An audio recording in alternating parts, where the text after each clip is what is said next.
Is your Mercedes GLE alarm going off randomly? It's a common issue, especially in 2015 present models. The main culprits are the bonnet switch, interior motion sensor, and battery problems. The bonnet switch can corrode or misalign, sending false signals. The interior motion sensor can be overly sensitive, triggered by drafts or vibrations. A weak or failing battery can also cause erratic alarm behavior by disrupting the system's power stability. Software glitches can also be a factor, but are less common than hardware issues.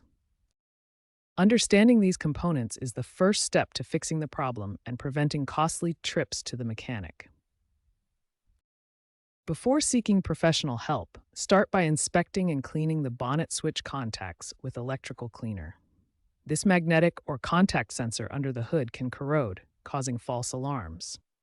Next, reset the car's computer by disconnecting the battery's negative terminal for 10 to 15 minutes.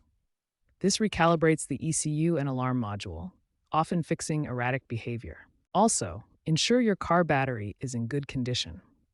A weak battery can disrupt the alarm system's power stability, leading to false triggers. For motion sensor issues, try adjusting the sensor sensitivity if possible, or removing any loose objects inside the car that might trigger vibrations. If these steps don't work, use an OBD2 scanner to check for error codes. The infotainment system logs codes like B-Team50 for sensor faults. Remember that environmental factors can exacerbate these issues. Increased humidity or temperature may require more frequent checks and maintenance.